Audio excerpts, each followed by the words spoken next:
Continuamos entonces con la segunda parte de este análisis, esta disertación que estamos realizando con respecto a la microbiota en los primeros 1000 días, como una programación de salud pública de prevención.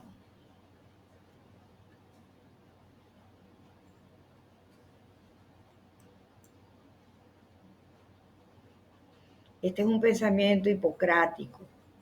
Haz que tus alimentos sean tus medicinas y que tus medicinas sean tus alimentos. Somos lo que comemos.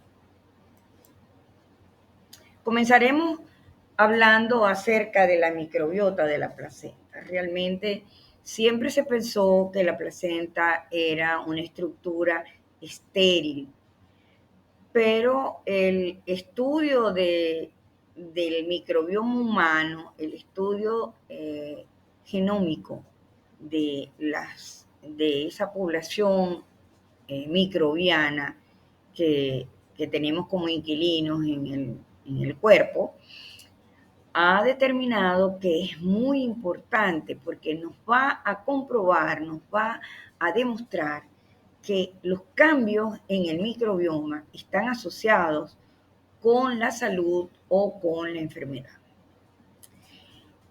El grupo de Agar y colaboradores demostraron en el año 2014 que existe una estrecha relación entre tres microbiotas en feto, placenta y vagina. De tal manera que la placenta tiene un sistema único de bacterias que ellos demostraron que eran muy parecidas a las existentes en la boca, en la cavidad oral de la mamá. Se convierte entonces la placenta en la primera reunión del feto con el mundo microbiano. El siguiente paso es el contacto del niño en su paso por el canal vaginal con una serie de microorganismos, sobre todo lactobacilos. Recibe el niño un baño de lactobacilos cuando nace por vía vaginal. Posteriormente, el niño se pone en contacto con la piel de la madre y finalmente es la leche materna, la leche humana, la que va a proporcionar una riqueza de microbiota para ese bebé.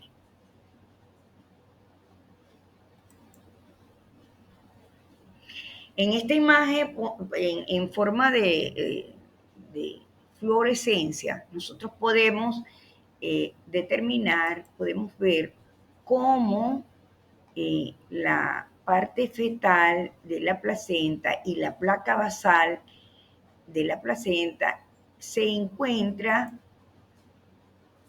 la parte fetal y la parte basal de la placenta se encuentra poblada de microorganismos que podemos verlos aquí en color verde.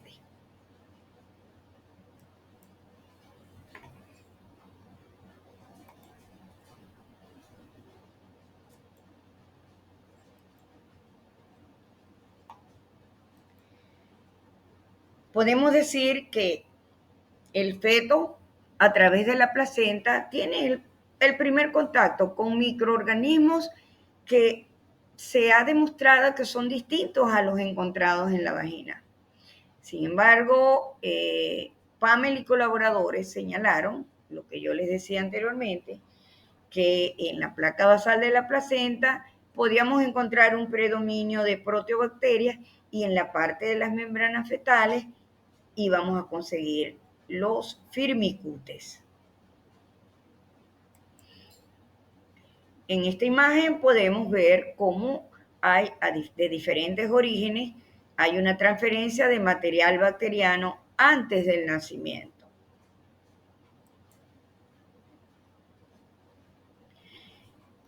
El hecho de que se hayan identificado los Lactobacillus crispatus y los Lactobacillus inners en las membranas fetales sugiere que estas membranas fetales estuvieron expuestas a especies microbianas que ascienden desde la vagina.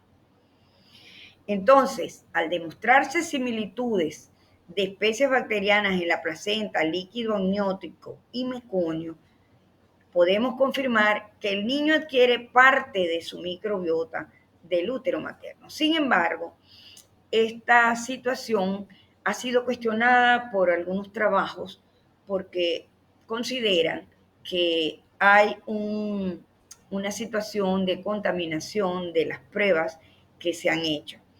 De todas maneras, los que han demostrado que existen bacterias en las membranas fetales y en la placa basal de la placenta consideran que son pruebas evidentemente irrefutables.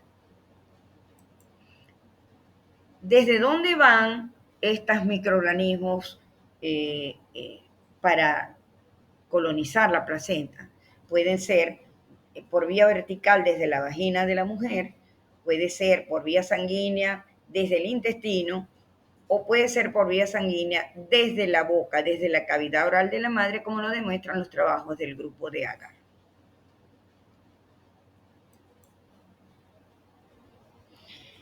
Bueno, las funciones de esta microbiota placentaria son más o menos las mismas funciones de la microbiota a todos los niveles.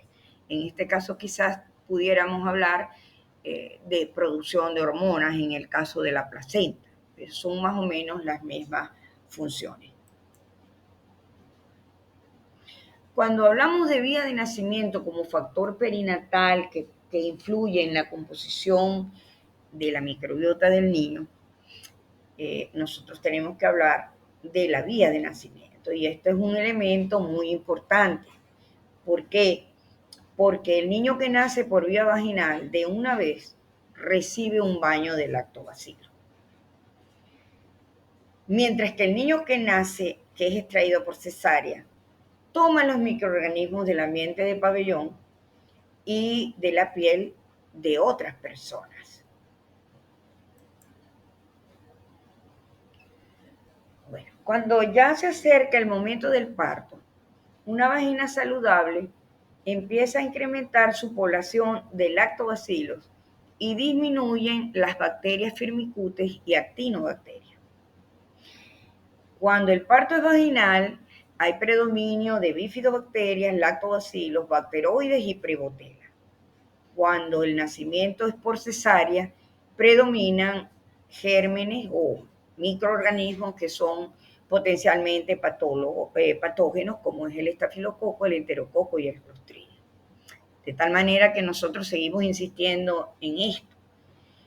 El parto prematuro, la cesárea y los antibióticos, sin la promoción de la lactancia materna, van a influir en la mayor incidencia de patologías en la niñez, en la adultez. Se relaciona con enfermedades alérgicas, con obesidad, con sobrepeso, con diabetes tipo 1, diabetes tipo 2, con cáncer, con una serie de enfermedades que estamos seguros que minimizando el riesgo y haciendo intervenciones tempranas, nosotros podemos lograr disminuir la incidencia de patologías en el niño y en el futuro, en el adulto.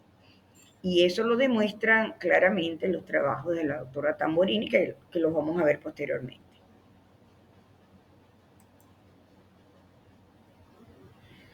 En cuanto a los prematuros, bueno, ya decíamos que tiene una poca diversidad, una escasa diversidad de microbiota. Es una microbiota pobre, pero que va a haber presencia de microorganismos que no son deseables, que van a tener un mayor riesgo estos prematuros de colonizarse por enterobacterias y desarrollar una enterocolitis necrotizante. Pero al mismo tiempo, cuando se administran antibióticos, el antibiótico va a barrer la población de bifidobacterias del intestino. Y entonces, ¿qué van a hacer los potencialmente patógenos como el enterococo? Van a predominar, van a cubrir esos espacios que deberían estar cubiertos por las bifidobacterias. Entonces, el mensaje es que la necesidad de utilizar un uso racional de antibióticos para evitar que se barra esa población de bacterias aliadas. En este gráfico podemos ver muy ilustrativamente, en el lado derecho de la lámina, vamos a ver la ausencia de diversidad de microbiota en el niño que nace por cesárea, mientras que el niño que nace por vía vaginal tiene una población diversa de bacteroidetes, de firmicutes, de una serie de elementos que se consideran que son bacterias aliadas. Existe mucha documentación en cuanto a las diferencias en la colonización de la microbiota intestinal en los niños y la respuesta inmune de acuerdo a el modo o la vía de nacimiento. Podemos decir entonces que el parto prematuro, la cesárea, el uso de antibióticos en la mamá y en el bebé han sido asociados a una mayor incidencia de enfermedades no transmisibles, de diferentes patologías en la niñez y diferentes patologías en el adulto, tales como asma, alergias, eczemas, diabetes, sobrepeso, obesidad, enfermedad inflamatoria intestinal. Y yo creo que la prueba más evidente o el argumento de mayor peso específico para correlacionar cómo intervienen estos factores de cesárea y tratamiento de antibióticos en etapas tempranas de la vida para desarrollar ciertas enfermedades no transmisibles. Este trabajo de la doctora Tamburini indica grandes elementos de juicio para hacer esta afirmación. Como podemos observar, se estudiaron casi 2 millones de niños en Dinamarca, niños daneses en diferentes centros de ese país. Durante 15 años, estos pacientes fueron seguidos por 15 años, se les hizo un seguimiento cercano por 15 años. Los pacientes que habían nacido por cesárea y que habían recibido tratamiento con antibióticos, en el tiempo se demostró que había una proporción incrementada de asma, de desórdenes tisulares, de colagenopatías, artritis juvenil, enfermedad inflamatoria intestinal, deficiencias inmunológicas, leucemia, obesidad, alto índice de masa corporal, reacciones alérgicas a huevo, a frutos secos, etcétera, asma, alergia, asma, en el caso de antibióticos, asma, eczema, sobrepeso, obesidad, desarrollo de enfermedad inflamatoria intestinal. En ese mismo trabajo se demostró que había una respuesta positiva al uso de probióticos. El uso de probióticos está en pleno estudio. Sería muy bueno determinar qué probióticos se tienen que utilizar de acuerdo a la situación de cada individuo en particular. La leche humana representa el alimento irreemplazable, insustituible, porque transfiere factores inmunitarios de la madre al niño. Esta transferencia comienza desde el útero y continúa postnatal mediante la lactancia materna. Y esta colonización temprana con bacterias de la leche materna, con la microbiota de la leche materna, tiene un impacto en la prevención de enfermedades inmunomediadas, tanto en la infancia como en la adultez. La leche materna provee más del 30% de las bacterias que conforman la microbiota intestinal. Podemos concluir entonces que los primeros 1000 días es una etapa de programación metabólica, nutricional, endocrina, inmunológica, inmune y neurológica. que la placenta representa la primera reunión del niño con el mundo microbiano, que después el contacto es a través de la vagina y finalmente la leche materna.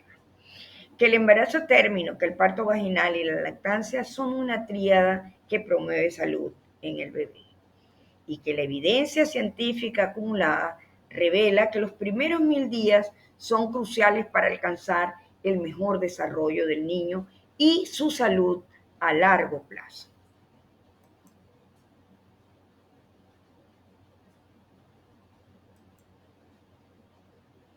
Podemos concluir que, como decía Ortega y Gasset, yo y mis circunstancias, y pudiéramos añadir yo y mi microbioma. Muchísimas gracias.